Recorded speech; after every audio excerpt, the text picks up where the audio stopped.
4 máquinas consideradas indestructibles ardieron en minutos. No fue suerte, fue una estrategia diseñada para romper lo imposible. Y si esto se replica, la guerra moderna podría cambiar por completo. Suscríbete ahora, porque lo que viene redefine todo lo que creías seguro. 4 vehículos. 4 máquinas diseñadas durante décadas por ingenieros militares. 4 sistemas que fueron presentados como prácticamente indestructibles, imparables, inquebrantables, casi imposibles de destruir. Y aún así, todas ardían al mismo tiempo. Las llamas envolvían el acero, y los soldados que habían confiado sus vidas a esas máquinas estaban huyendo. Lo que ocurrió ese día en las colinas del sur del Líbano simplemente no debía suceder.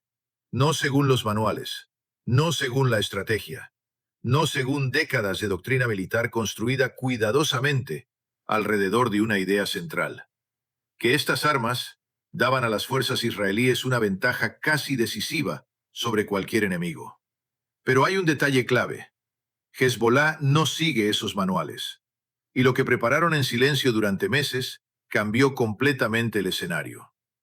Fue un proceso meticuloso, paciente, calculado. Una planificación que pasó desapercibida incluso para uno de los aparatos de inteligencia más avanzados del mundo. Y eso ya es una señal por sí sola, porque lo que se desplegó no fue un ataque convencional, fue algo más preciso, más adaptado, más peligroso. Un ataque en 2 oleadas, coordinado en capas, diseñado específicamente para una cosa: superar sistemas que fueron creados exactamente para detener este tipo de amenazas. La primera oleada golpeó antes de que hubiera tiempo de reaccionar. La segunda oleada impactó antes de que pudiera organizarse una respuesta. Y en ese intervalo, en ese espacio mínimo de tiempo, la ventaja tecnológica simplemente desapareció. Cuando el humo empezó a disiparse, las imágenes que emergieron no eran de victoria, eran otra cosa, algo mucho más inquietante: vulnerabilidad. Y ese tipo de imágenes no solo se observan, se estudian, se analizan durante años en academias militares, porque revelan algo que va más allá del campo de batalla. Revelan fallas en sistemas que se consideraban confiables. Esta es la historia de lo que realmente ocurrió. Pero más importante aún, es la historia de por qué ocurrió y por qué sus implicaciones van mucho más allá de esas colinas, se extienden hacia salas de decisión, hacia contratistas de defensa, hacia centros estratégicos de potencias globales y hacia cada país que está observando este conflicto desde la distancia. Hay una última pieza en esta historia y casi nadie la está discutiendo. Quédate hasta el final, porque ahí es donde todo cambia. Durante años, Israel construyó su confianza en el campo de batalla sobre una creencia fundamental: si tienes el equipo adecuado, controlas el resultado. Y esto no era arrogancia, era experiencia, era consecuencia de la guerra, especialmente de 1973, cuando fuerzas egipcias y sirias, armadas con misiles antitanque suministrados por la Unión Soviética, lograron penetrar el blindaje israelí de formas que sorprendieron al mundo. Ese momento fue un punto de inflexión, un shock estratégico, y a partir de ahí comenzó una transformación. Esa experiencia se convirtió en impulso, en inversión, en décadas de investigación y desarrollo intensivo. El resultado fue una nueva generación de sistemas militares, vehículos, tecnología, blindaje multicapa y, en algunos casos, sistemas de protección activa, capaces de interceptar proyectiles entrantes antes de que impactaran. Literalmente, antes del contacto. No eran simples vehículos, eran plataformas de supervivencia avanzada, y durante años funcionaron exactamente como se prometía. Pero aquí aparece el punto crítico, el punto que cambia todo. En el momento en que declaras algo como indestructible, creas un objetivo. No solo un objetivo técnico, un objetivo psicológico. Porque le das a tu adversario la motivación más poderosa posible: romperlo. Hezbollah entendía esto perfectamente. Durante décadas, Han observado cómo opera el blindaje israelí desde los años 80, desde conflictos anteriores, desde cada incursión, desde cada enfrentamiento, especialmente desde la guerra de 2006. Y no lo hicieron de forma superficial. Lo estudiaron con precisión, con obsesión. Cada error, cada fallo, cada casi impacto, cada reacción, todo fue registrado, todo fue analizado. Aplicaron ingeniería inversa a las tácticas israelíes. Consultaron con ingenieros militares iraníes, recibieron transferencia de armas y poco a poco, sin hacer ruido, comenzaron a cambiar el equilibrio, no de forma visible, no de forma inmediata, pero sí de forma progresiva. Y a lo largo de ese proceso, se hacían una sola pregunta, una pregunta clave: ¿qué se necesita para romper lo que dicen que no puede romperse? La respuesta no llegó de golpe, llegó en fases, en ajustes, en pruebas, en ensayo y error. Y para el momento en que las fuerzas israelíes entraron en esa zona operativa específica, donde todo se desarrollaría, Hezbollah ya había practicado la respuesta, no una vez, muchas veces, y eso marcó toda la diferencia. Ahora, tenemos que centrarnos en las cuatro armas en el núcleo de esta historia, porque si no entendemos para qué fueron diseñadas, no vamos a entender por qué su destrucción envió una señal tan potente. Y aquí empieza algo interesante, porque no estamos hablando de sistemas comunes, estamos hablando de lo mejor, lo más avanzado, lo más protegido. La primera de estas armas es el tanque Merkavá, pero no cualquier versión, el Merkavá Mk4, el vehículo de combate terrestre más avanzado de Israel, una máquina que representa el punto máximo de la filosofía israelí de diseño de blindados.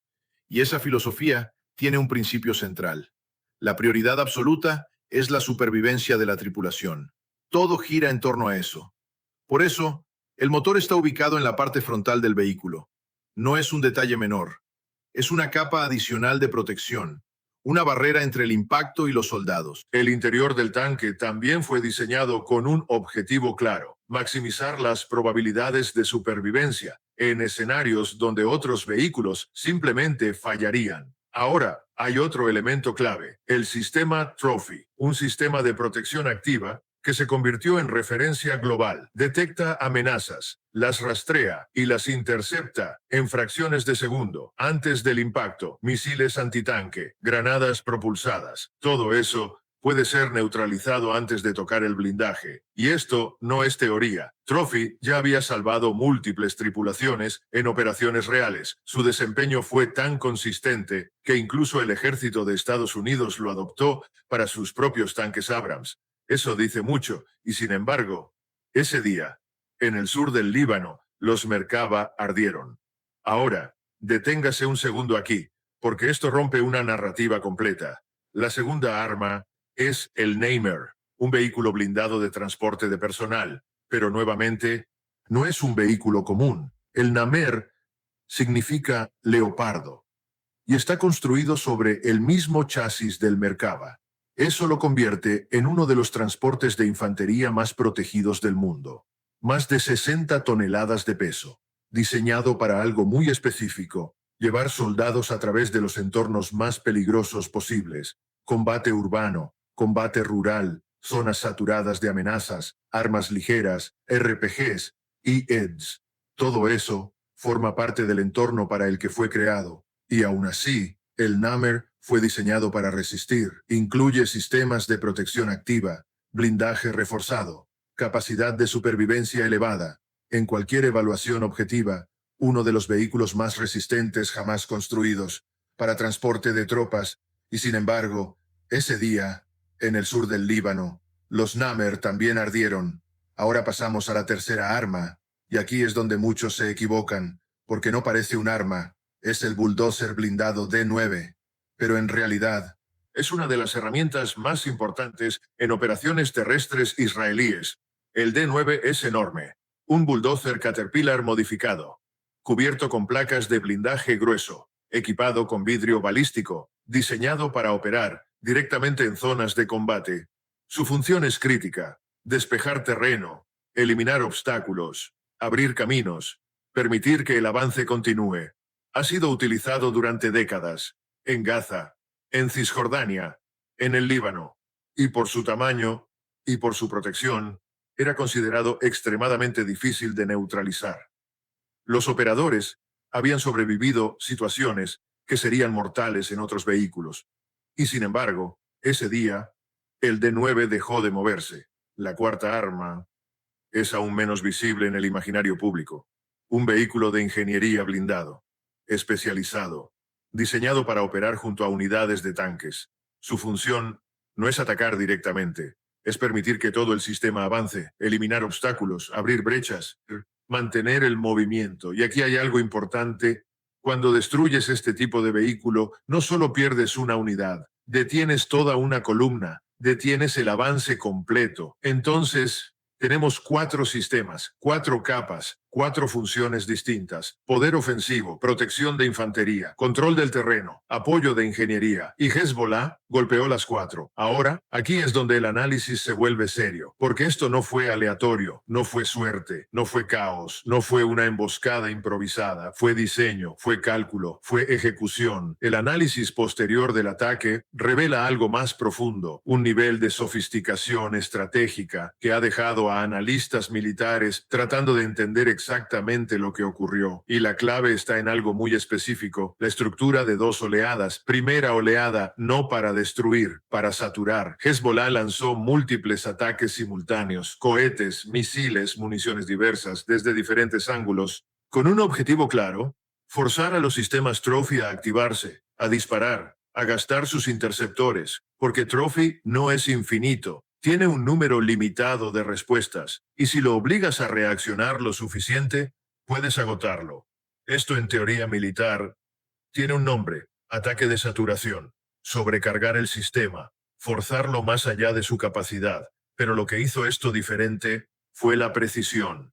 No fue excesivo, no fue insuficiente, fue exacto. Lo suficiente para degradar, pero no para gastar recursos clave. Y hay otro efecto, igual de importante: psicológico.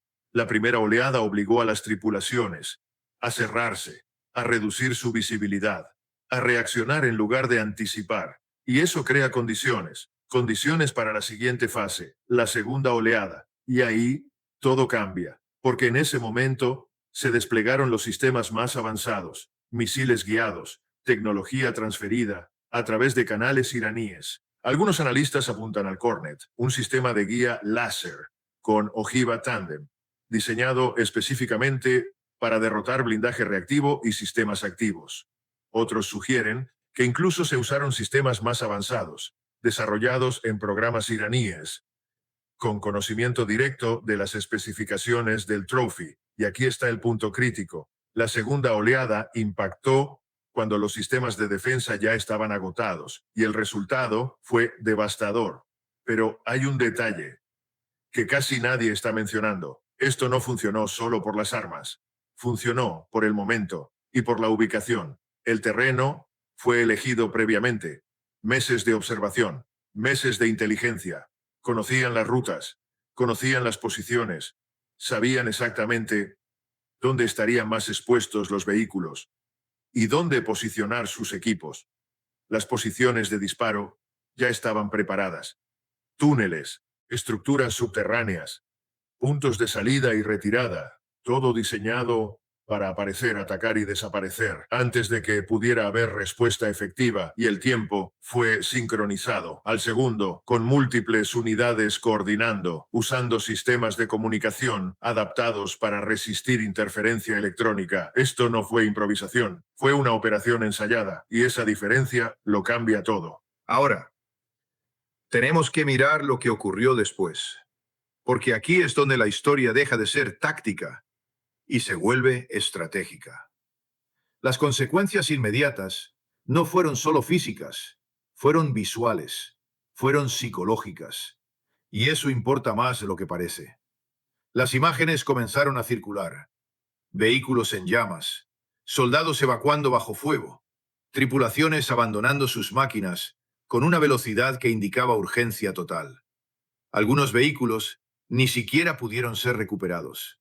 Y ese detalle es crítico, porque significa pérdida real, en tiempo real. Ahora, cuando esas imágenes empiezan a expandirse, ocurre algo más.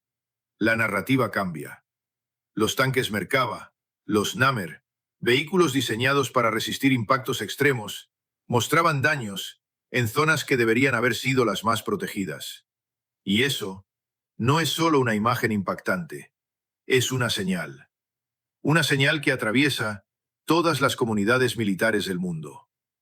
Porque durante años estos sistemas fueron estudiados como referencia de supervivencia y de repente esa referencia es cuestionada, pero lo que vino después es lo que realmente amplificó el impacto. Hezbollah actuó rápido, muy rápido. En cuestión de horas, publicaron su propio material, drones, cámaras en tierra, imágenes cuidadosamente seleccionadas. No era documentación aleatoria, era mensaje, diseñado para ser visto, no solo por audiencias locales, sino por gobiernos, por estrategas, por analistas, por Teherán, por Riad, por Ankara, por Moscú, por Washington, por cada planificador militar que necesita recalibrar su análisis de riesgo, por cada contratista de defensa que necesita entender si los sistemas que vende siguen siendo confiables. Y aquí es donde la historia cambia de escala, porque deja de ser un enfrentamiento y se convierte en una demostración,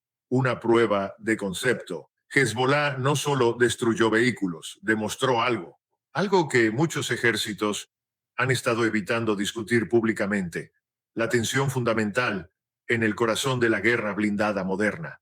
Puedes construir un sistema casi imposible de destruir, pero casi es la palabra que define el problema, porque ese margen es todo lo que el enemigo necesita. Y cuando declaras algo como indestructible, estás enviando un mensaje, un desafío, estás invitando a otros a encontrar la forma de romperlo.